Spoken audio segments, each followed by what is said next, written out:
Right then. Alright YouTubes, how are we all doing? Hope you're all well and welcome back to the channel. In today's video we've got it's almost brand new Porsche Cayenne in for repair. So I'll give you a quick look what we've got to do in the car. Really nice car. So we've got a bumper scuff to do here, which we're going to do as a smart repair. It's just caught the wing, so we're going to have to do the wing, clear coat the whole wing. And also it's got some damage to this wheel arch trim and a little crease in the door there. This door's aluminium, so what I'm probably going to do with this door is try and glue pull a little bit of this crease out, and obviously we've got to do a little repair and a bit of filler work on this wheel arch. So be painting the door, enough room to blend in within this door, and we're going to blend into the quarter panel. And I'll probably, on this one, there's a bit of a feature line here, I'll probably just do a little bit of a blend up here instead of going all the way around the pillar on that. So yeah, I think this colour, I'm not 100% sure, I need to check it out, but I think it's called Crayon, this colour. And I have done this colour before and it wasn't too bad a match, but yeah, I'll check it first, but I think it's called Crayon. So yeah, we've got that in. Oh, and we've also got this job in as well. Yeah, shoe repairs. A Nike trainer. It's my younger lad's trainer, and Reese has bonded the sole back on it with some bonding sealer. So that's the other job we got in. So yeah, we're going to get it all cleaned down. I've got to try and remove this badge and hopefully be able to reuse that, because they're really expensive. So yeah, we're gonna we'll get it all cleaned down and then start repairing that door first, I think. So yeah, I'll try and do a bit of footage of the repair and a bit of the preparation, and then obviously do footage of the paint stage. So that being said, we'll get all set up and get cracking on. Right then, YouTubes, the feedback was pretty positive about doing voiceovers, so we're going to do voiceover on this one. So yeah, to start this job off, where that panel was aluminium, I thought I'd give it a go glue pulling. My glue pulling setup, my PDR setup's basic because I'm no expert at PDR, but I haven't got any aluminium. I haven't got an aluminium dent puller. My GYS is only steel. So yeah, and I'm not even sure whether the glue I've got is any good, but as you just see then, it didn't stick very well and pulled off. So yeah, I'll give it a couple of attempts on this to try and just pull that dent out a little bit, just so I haven't got to fill it so much. But it's gonna get filled. It didn't really achieve a lot by doing that. That one just flew off. What are you sanding that with? Right. We'll have to fill it, haven't we? There's a bit of a crease, wasn't there? Through there as well, isn't it? Yeah, I've seen it. I don't know how far out that here it goes, to be fair. Yeah, probably there. Well, we'll buzz it all out anyway. But I'd mask this off for now. I don't want to get scuffs and have to prime it. So mask that out.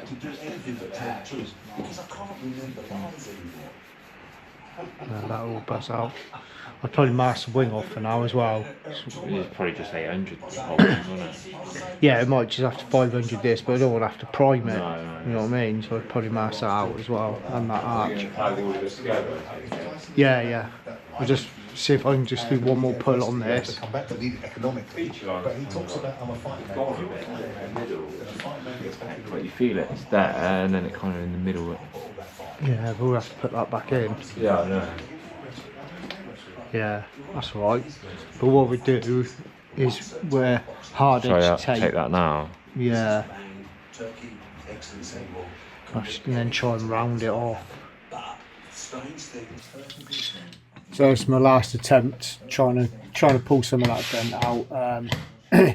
It wasn't very successful. See what I mean with my glue? It either pulls off straight away or I can't get it off. But there we go. So it's getting filler now. So filler I'm using, it's a Terrason one actually. I've had it for a while and I stopped using it. It's expensive. It used to be, it was actually called plastic padding, but I think Terrason bought out plastic padding. Ultima, it used to be called plastic padding Ultima. And it's really good filler, really universal. It's not the easiest to rub, but you can get great shapes with it, and it is like your top end premium filler. But I went over to the Evercoat stuff and stopped using it. But I done the mini video with rattle cans, and I used it on that just as size of tin reference really, and I was pleased with the results with it, so I thought I'd use it on this as well and use it up as well. It's always good to to save a bit of money on materials if you've got materials lying around. And yeah, it is a premium filler, so yeah, it was good. Worked out well. So yeah, first skim's gone in, so I'm rubbing that out with 180 grit. Just trying to fill the bulk of that little crease really first. It was a little bit of an awkward shape because I had to. The dent didn't go through the inner feature line, but you sort of have to make a bit of a feature line there because it softens it up with the transition between the feature line and your bit of filler. So it did make it a little bit awkward. Having to just try and put a little bit of a feature line back in there. So yeah, it was a couple of skims went in this, in the wheel arch and in the door. So yeah, like I said, this all being rubbed out with 180. I'm trying to keep the filler right to the edge of that wheel arch moulding. A bit of that edge shows when the door's shut, and I weren't stripping all of it off. It is quite a task to get that moulding off because it's clipped into the bumper as well, and releasing the bumper, and the job just becomes massive then if you've got to keep, just get everything apart, and with blending with the colour and all that. So this was the best option really for the damage that was on there. And what I've done is sort of filled just up to that edge of that wheel arch moulding for now, and then there is a rubber that sticks in that door shut and clips in as well. It sits behind the edge of the door. So when it came to priming and painting, I just went up to that edge, and then I sort of left it open and let the paint drift in there, and then any overspray was sort of covered up by the rubber then. It looked a bit more of a natural transition instead of having a masking edge on that edge of that wheel arch moulding. So yeah, got the bulk of it with that, and then yeah, second skim, got it in 2 skims, same again, same filler again, and more of a dressing up skim this one, get the shape in there. The bulk of the dent was filled with that first skim, and like I say, sort of had to put the other feature line in even though it wasn't dented there, just so it had a a transition between the the panel and the filler.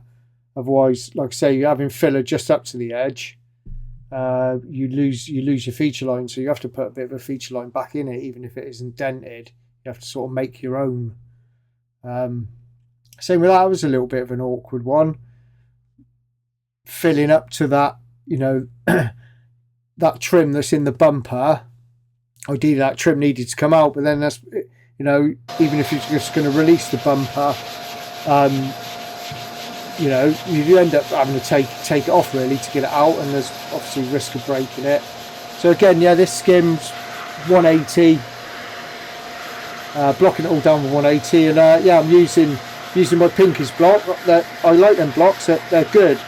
Reese doesn't like using them. He doesn't like the feel of the material they're made of. He doesn't like it in his hand. He doesn't, but I like them. They got a little bit of flex to them as well, and they're good blocks, and the dust extraction is decent on them. Doesn't line up with any holes really, but they seem to extract well, and yeah, I get good results. And with that little bit of flex in them as well, sort of yeah, it helps obviously when your panels are, and they're not completely flat, the panels. and they got slight curves and bends in them. That little bit of flex helps sometimes on the block. So yeah, 180 again this is. Get all the line in, and then yeah, I tried to make my feature line sharper than what the feature line is, and I normally leave it, if they're quite a sharp feature line on the car anyway, I leave my feature line a bit sharper because the primer is going to soften it up. That'll take the edge off the sharpness, and you can see your line better when it's really sharp as well. You can see that it's straight and and sort of consistent, you know, when it's sharper.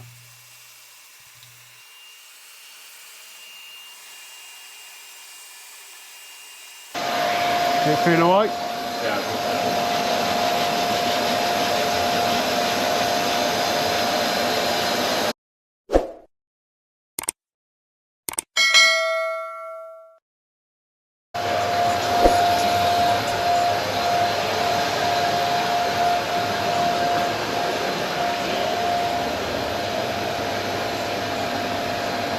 Yeah, that's alright, mate. And just a little bit, just there. So Reece rubbed out the filler on that bumper, and he done really well. He done well to get that feature line back in, especially with that trim piece being in the way as well.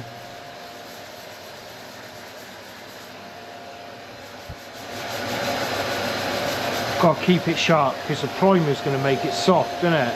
Especially after you've got the primer and stuff. Yeah. They are quite sharp. Yeah.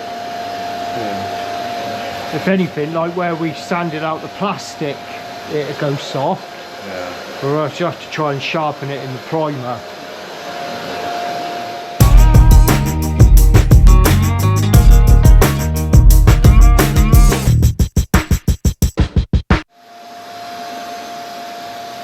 Right, so now just refinishing that filler now with 220 grit. So it's 3M Cubitron are the strips that I use.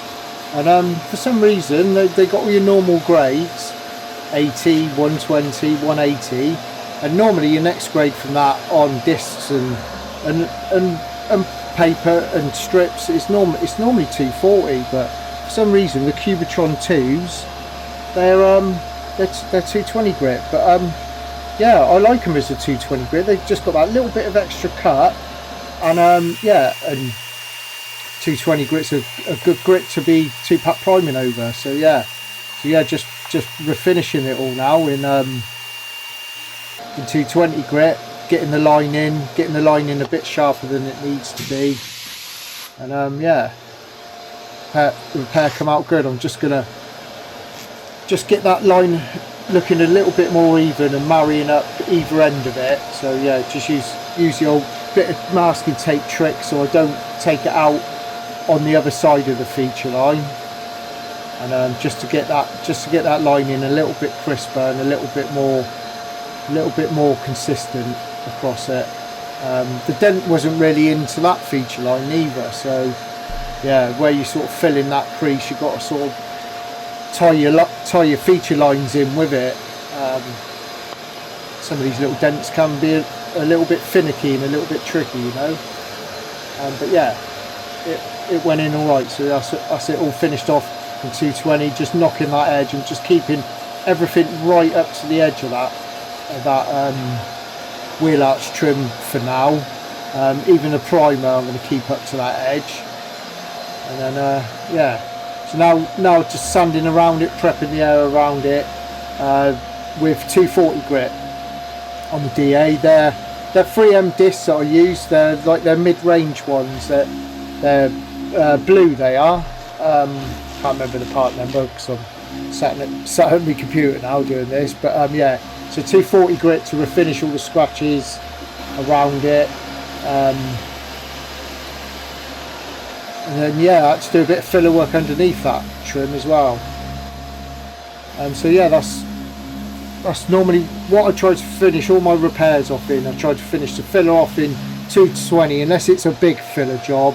I will leave it in what I will finish it at 180.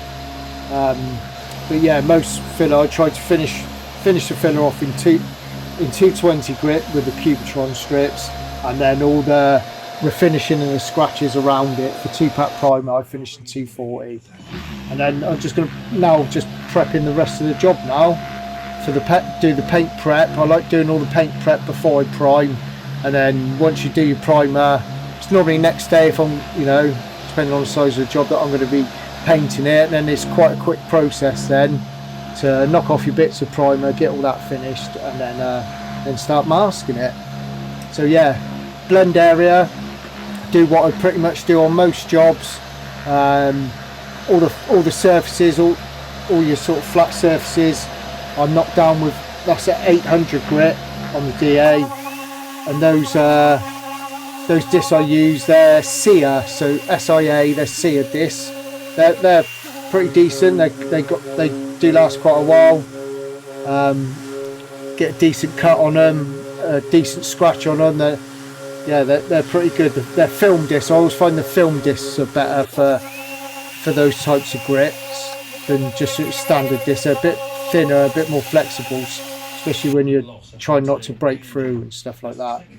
So yeah, that's 800 grit, and then I sort of do edges by hand with their Merca soft pads. They're 1000 grit. So try and take out a bit more orange peel. Obviously, you don't want no breakthroughs in the blend areas, so I do go a little bit careful, but DA's not going to get in everywhere, so I just try and flatten down some more of the clear coat in the blend areas with 1000 grit, go around it all like that, and then I'll go around with grey Scotch-Brite and water and some paste. Use a few different pastes. That's a raw one. It's decent. It cleans well, scuffs up well. I use a 3M one as well. I've got both of them. I've sort of just got, well, I like trying different materials out, and sometimes I try a different product and I like it, so I carry on using that. So I've always got odd bits of other products lying about, but I said to Reese, it's time we start using a few of these bits up. So yeah, bit of a clear up, save a bit of money. So yeah, it's all masked up now for primer. So like I've mentioned before, it's Mipa 4+1, made it like a light grey, and it's their high build mixing ratio on this one. And yeah, sort of a 50% coat, and then 3 wet ones. Not loading it on there, but yeah, three decent coats on there. Mainly just the repair felt good. It's just so I can try to avoid breakthroughs on the feature lines, and gives me a little bit more scope to get my feature lines in there and get them how I want them, really. I say I do leave them a bit sharp in the filler, and then refine them in the primer. That's what I try to do. Try to get the actual sharpness of the feature line. I try to make that in the primer, not get it in the filler. Yeah, see this. Both my booth and my workshops are tight. I've got that small little garage. And my booth's small, but it's been me for the majority of my time working for myself here. Reese has been on with me now for a couple of years. It's small, it's tight, and you know, it does hold us up, the space. But this is what I've got, this is what I've built, and yeah, and it works. I'd love a big unit, wouldn't we all? I'd love a big unit and lots of space, but yeah, this works out okay here. But it is tight. I'm tight there. You know, priming that job there, I'm tight. That's it, yeah. Show a couple of coats of this, get the lamps on it, and then yeah, next stage will be the preparation for painting.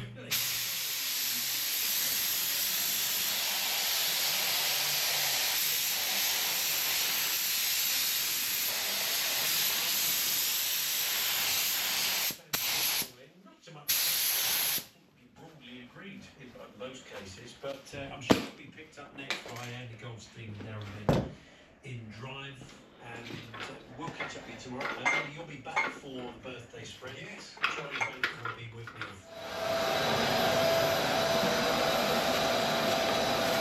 So now, yeah, getting it ready to paint. So prepping up the primer.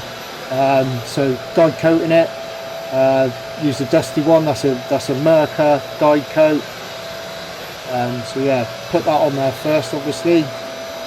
Get it all covered with guide coat, and then yeah, pretty much do the same preparation on all my primer really. If it's the normal high build mixing ratio, so I'll block it with 320, and that's 3M Cubitrons again, 320 grit. Just checking that was a 320 grit. So yeah, do all my blocking, get my lines, and again with the feature lines, I don't even get the right sharpness in with the 320. I just get all the flats done with 320 grit on the block, and all the feathering in, get everything done with 320 grit, and I just do the feature lines right at the end with the soft pad, even you know, getting the 320 scratches out with the DA. I try not to touch the feature lines until the end. As you can see, there's still a little bit of guide coat on the feature lines. I like to just round them up right at the end, one, so I don't get any breakthroughs, and yeah, doing it with a finer grit right at the end. I can like titivate it to get it to where I need it to be. But yeah, I find if I try to get that feature line in with that 320 grit, I'm going to just end up busting through it and have a breakthrough on there.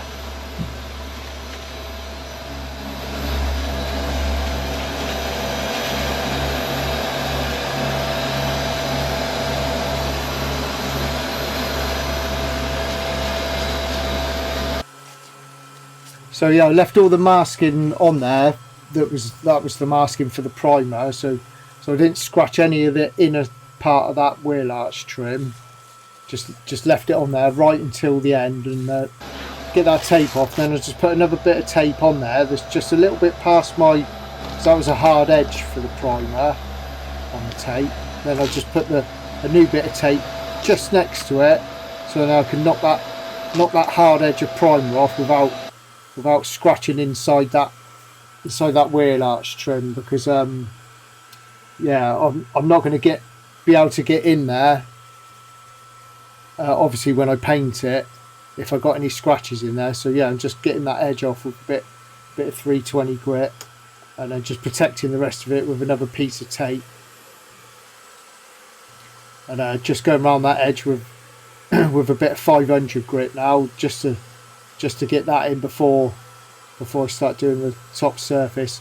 I didn't use the DA on the wheel arch trim because I would have just broke through on that feature line. So after 320 grit, it's 500 grit on that edge and the face and all that, just by hand, get the feature line softened up a little bit, and then yeah, then I didn't always do it, but I do it now.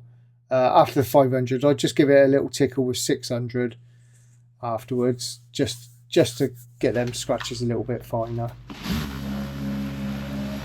So same process again on the door, obviously on the DA this time, so 500 grit on the DA, then I do all the edges, feature line with 500 grit soft pad, and then same process again but with 600 grit, DA all around it, and then finish off with 600 grit soft pad on the edges, and then that's it. Then that's ready for painting.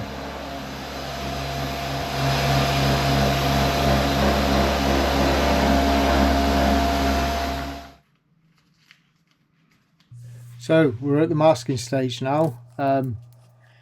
This video is a long one, I apologise for that. Trying to show every process on this job, and I'm still missing a load of it out.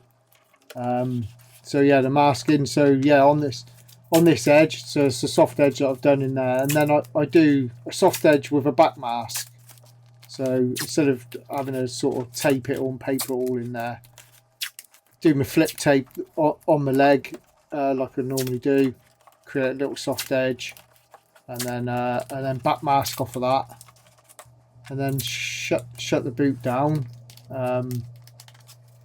It saves me sort of having to fill all that with paper or tape. And then all I'll do then is I'll tape back the back mask part of it, and then that blocks it all off. Don't get any overspray go in there, and it leaves a nice little soft edge in there. I find sometimes if you just sort of back mask off of an edge, it can be a little bit of a harder edge. Sometimes there's a little risk as well of it. If you overload the clear coat or whatever, get a bit of a build up of it pulling on the the clear coat when you demask it.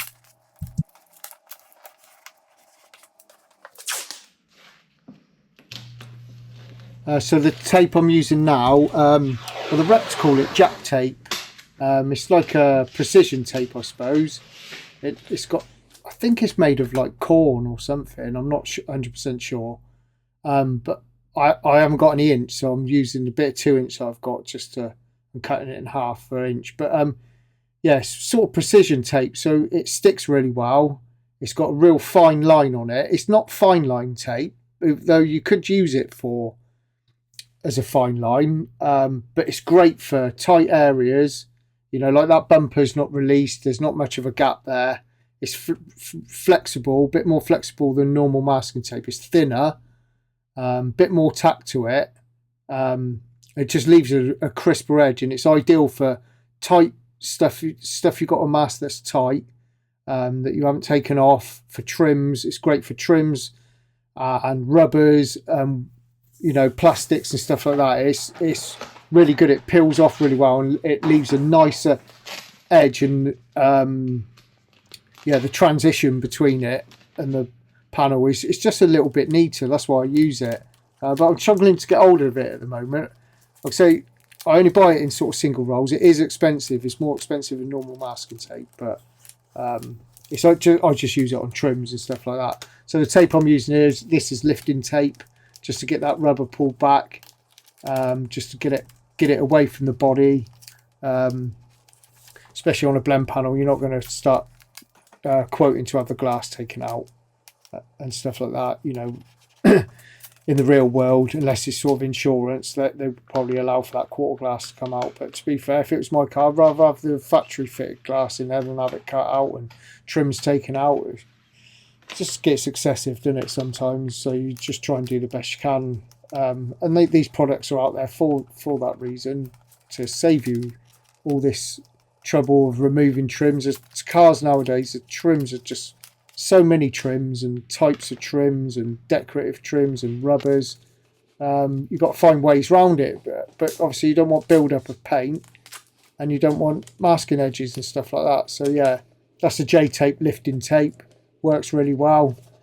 And then I didn't use it on the bottom. I find on this and other models, the rubber's so tight that the plastic edge of the lifting tape looks to me like it's touching the body, and I don't want to take the risk. So yeah, just use a bit of that precision tape again, just on the bottom, sort of curl it under it a little bit. But yeah, it's good tape, expensive, but you don't use a lot of it. You only, like I say, you only use it on certain areas, and it sticks really well to rubbers, and yeah, it gets you out of situations, to be honest with you, that tape. Yeah, I think there's other ones out there. I think J-tape do what is called a line tape as well. Yeah, precision tape. It's ideal for little tight spots and trims and stuff like that. So yeah, I'm not going to show everything masking up on this. Just show you the majority, of bits of it. If I showed all of it, that'd be a whole video on its own. So I left the wheel arch moulding open in there to let the paint drift in there, because there's a rubber that goes in there and that will cover it, so I've got no masking edge, and no masking edge will show when the door's shut. Right then, YouTube, that's the Porsche Cayenne all masked up and ready to spray, so I'll give you a quick look. So doing this door, blending within the door, wheel arch trim, and then blending into the quarter panel. And I'm just going to do a little local with a clear coat up on this cam rail. There's a feature line here that I can come off of. So I'm always in two minds sometimes whether to go all the way round with a clear coat, which is obviously a bit nicer. But just trying to minimise the amount of paint that's going on this car really, because it is brand new. And it should be fine up there, a little local. So yeah, that's it. This colour, I have done it a couple of times. It's called Crayon. But for some reason the formulation's gone missing in Waterbase on my system. This has happened to me twice now, where it's gone and then it reappeared again, and I've had to ring them up to get the old formula, so they're obviously having a little bit of trouble with it. But I have sprayed it out just to double check, and it looks okay. It's definitely blendable. Probably wouldn't do it edge to edge. The camera really struggles on these pastel colours, and I just didn't trust the reading I was getting off of it, and obviously it wouldn't cross-reference it against the water-based mix because the mix is missing off the system. So just there's one shade, standard shade. I've sprayed it out, looks okay. So, and this bumper corner as well, local on this bumper corner, smart repair, and a little bit of a mark in the wing, and obviously we can blend, and we're just blending the wheel arch trim as well. Ideally it'd be nice to take all of these items off, but it becomes a big job for these small little bits of damage really. We managed to get one of the bolts. This is the new shape Cayenne, so it's designed a little bit differently, but there's a couple of holes up in the splash guard. We managed to undo the bolts, and I've managed to pull this light out the way to get the rubber off the wing, so that'd be good enough for this. And then yeah, a couple of locals. Gone a bit further with this one so I can lose it under the number plate so it's hidden, and then yeah, it's going to be a bit of a local there. So yeah, that's it. It's all ready to go. Colours mixed because I've already sprayed it out. On this job, yeah, well, a couple of little bits, a couple of breakthroughs. I'm just going to puff a bit of colour on these breakthroughs first, before I give it the usual 2.5 coats. It covers quite well, this colour, so it'll be fine, but just when they're black. So yeah, with this, obviously it's been done in Mipa Waterbase. Clear coat I'm going to use is CC9 on this, which is my sort of higher end clear. And then I'm going to be putting the colour on with my X5500 1.2 I setup HVLP, and clear coat's going to go on with a CC gun on this one. The finish on this one is a little bit different to, I don't know if anyone's seen, I've done a lava orange one, which was it was a couple of years old, that car was, and the orange peel was real thick and heavy and chunky on that, so I used my 1.2 O setup, RP setup, to give it a bit more material load on there. But it's quite flat on this one, so they've obviously changed the painting on them a little bit, or I don't know if they're done in different factories, I don't know. But yeah, this is a bit flatter, the finish on this, so the CC going to be a lot better for this job. So yeah, that's it. I'll get the paint on the gun, get it all degreased, blown off and tacked off, and we'll get some paint on it.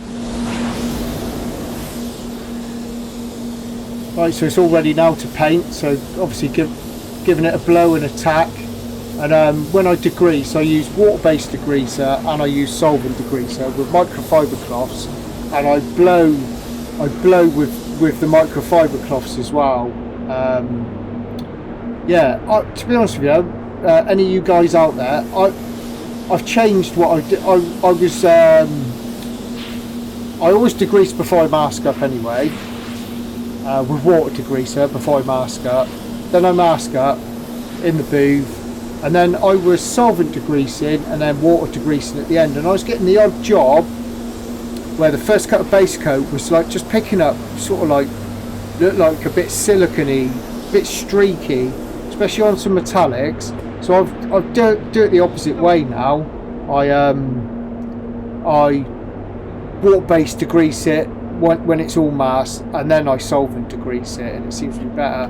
But yeah, just let me know which way round, if you do both, if you do water and solvent, which way round do you do it? Do you do the water degrease first, or do you do the solvent degrease first? So yeah, first coat of base coat, just a couple of little breakthroughs on the plastic, black plastic showing through, and I want to get a little bit of paint in that edge where I've left that edge open on that wheel arch moulding. get some paint in there, and a little bit of paint on the breakthroughs, and just dry that off first. This colour covers really well.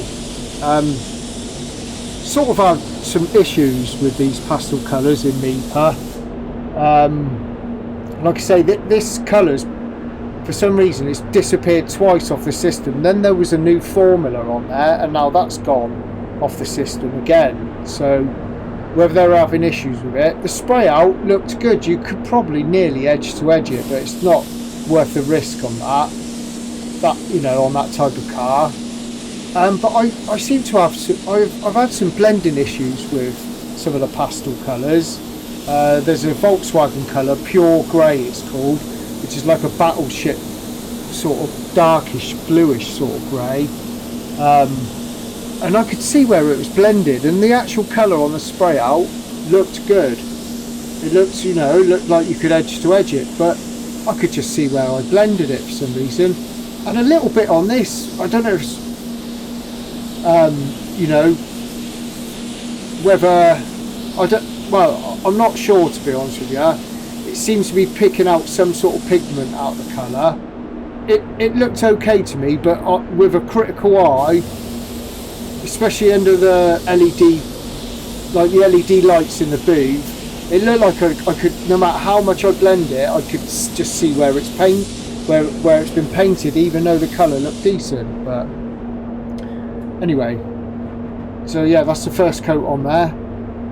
Get that dried off. It's almost covered on that first coat. I sort of didn't do like as the second coat as a big double coat like I normally do. I just done a wetter coat as a second coat, and that was it, covered. And obviously done the blending out, but you can sort of see there the colour. It looks different. It sort of shows up, but it looked okay outside. It looked okay. It was does throw you a little bit, and can be a bit worrying. Dried it out with that A&I self-heating hybrid dry gun. It does work really well. Definitely warms up the air. Doesn't make it hot or anything, but it definitely warms up the air. So yeah, this second application is sort of a double coat. It's covered there, so I'm getting all my blending out done now, flicking it out as best I can. You know, when it's wet, the colour looks quite far out, but yeah, they can be funny, these pastel colours. I must admit, I don't enjoy spraying them, to be fair. I'd sooner have a silver than one of these straight pastel colours, but we can't be choosy. We've got to spray what the job needs to be sprayed. So yeah, can't be picky and choosy on them. But yeah, they do cover really well.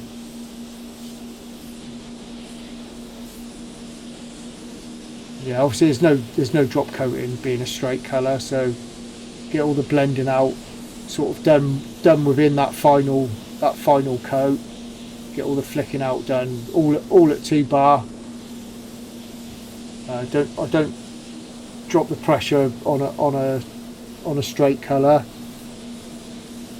and sort of over blending a little bit. Like it's like I'm chasing out. I do worry about these pastel colours when I do them, because like I say, I have had that I can see them.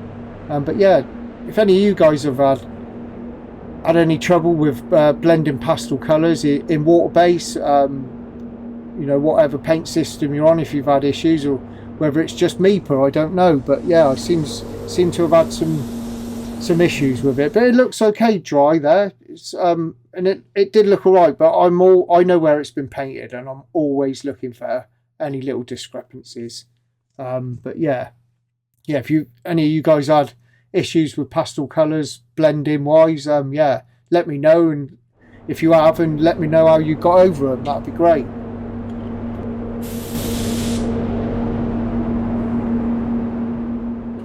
So clear coat now.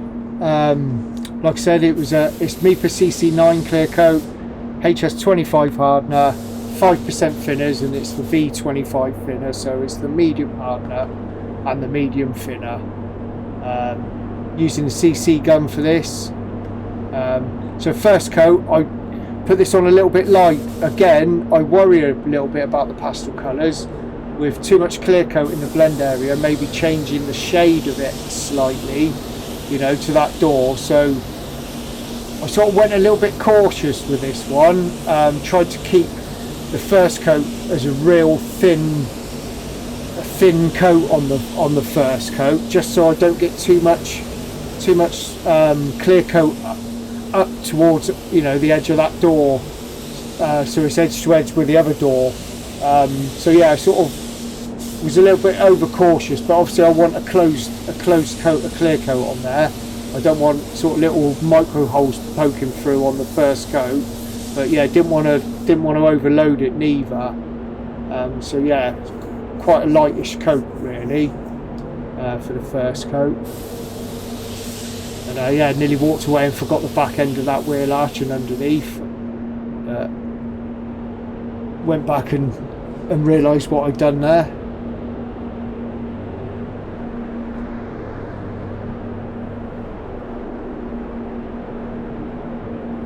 And the same again on this panel. I was just overly cautious about not putting too much clear coat at that end of the panel. And yeah, sort of trying to keep the gun faster on this. I got it at 2 bar. I've got the fluid wound in, I think it's 1/4 of a turn on the first coat on the CC. It might even be half a turn. And the CC really you could have full bore, but where it doesn't lay down so much product. But yeah, just try to not to overload it really, and just try and keep clear coat to a minimum in the blend area. But as you can see there, I haven't put enough on, so I did have to. I want that first coat closed over though, but I don't want too much on there. But yeah, that's the first coat on there.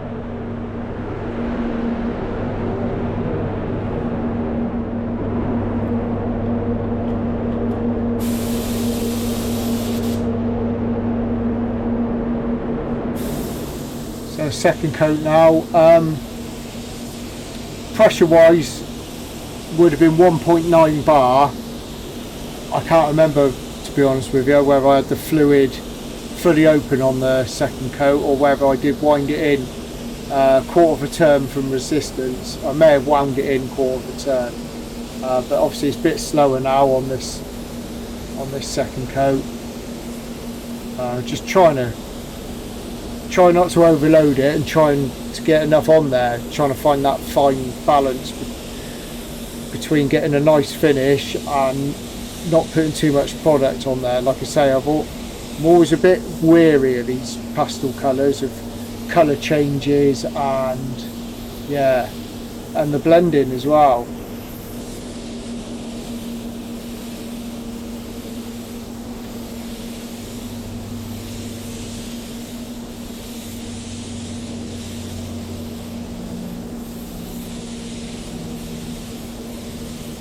Just up that pillar and just go a little bit further than the first coat, just so I've got a thin bit of clear coat up there for the little blend up on that cant rail at the top there. Just don't want to overload it, and I've got a soft edge up there as well, which I don't want to get too much product on. Yeah, I've sort of been a bit cautious and then checking areas. If I don't think there's enough on there, then put just a little bit more on there after, than trying to get it all on there in one go. You know, whereas a new car and a low mileage car and a sort of high end car, just being probably a little bit over cautious. But yeah, just check in, could just do a little bit more in some areas. I'd rather do it that way than put too much on initially, and then I can't reverse that then. And yeah, started from the top of this wing on this coat. I normally start at the bottom of the panel most of the time. I started at the top just so I could sort of see what I was getting on on there straight away, you know, without sort of overloading it. And I struggle to see at the bottom of the panel in my booth. I need lights on the side really. I just wanted to watch how the second coat was going on, and I can see there's more light. I can see better from at the top of the panel than I can lower down on the panel. And again, yeah, just being cautious on this one. Being cautious. I didn't want any build-ups on edges. There's a lot of stuff being masked on this, so I didn't want any build-ups between the clear coat and the masking.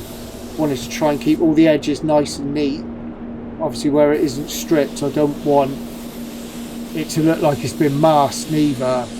So yeah, I was just being very cautious on this job with all the applications really, not to fill up any gaps with any product, and not to get any fat edges and stuff like that. I wanted it to look as factory looking as possible really. That was my main aim on this, with the type of car it was and how new it is. I just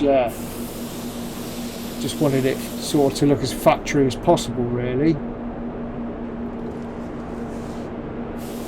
Just dusting a little bit more clear coat at the top there, just to make sure the finish was nice and consistent and even.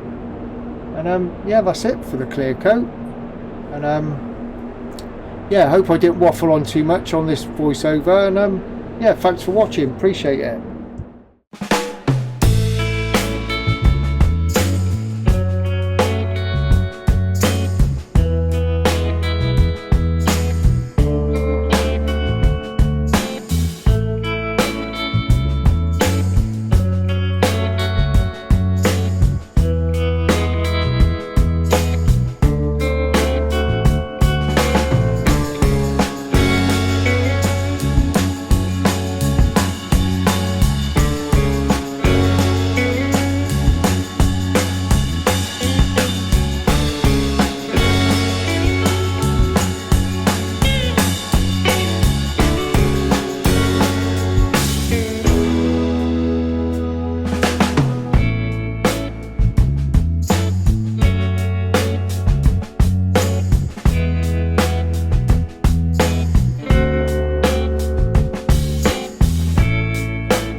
YouTubes, that's the Porsche Cayenne all finished and fitted up, and a quick little flat and polish on a couple of nibs, so I'll give you a quick look at it.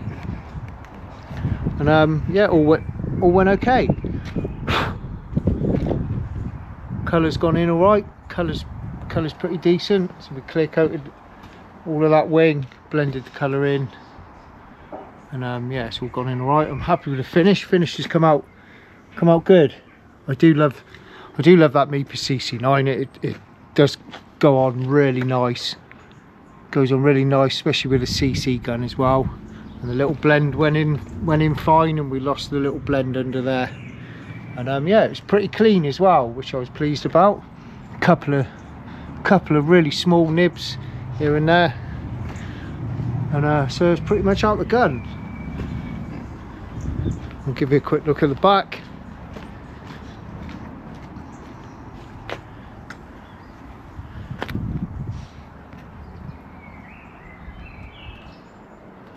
Yeah, colour blended in well, and yeah, happy with it. Happy with a little repair on there, and again, it was pretty clean. Couple of nibs, and the finish has come out just how I wanted it. So I was pleased with that. A combination of that CC9 and the Sata CC gun setup, it worked well to match the finish on this. I say a previous one of these that I've done, which is a little bit earlier than this version. This is a new one, a 24 plate. The orange peel's real thick and chunky on that one, and this seems a bit flatter on this one. So yeah, there's a variation. I think they're the same body, I'm not sure, But yeah, it just goes to show you that there's variations at the factory as well. But yeah, all went okay. Little blend up there went in nice, and pleased with that. And so yeah, that was it. Everything went according to plan, which is a good thing. And yeah, hope you enjoyed watching it. And please like, share and subscribe and all that good stuff. And we'll see you again in the next one. Thanks a lot for watching. Look after yourselves. Cheers.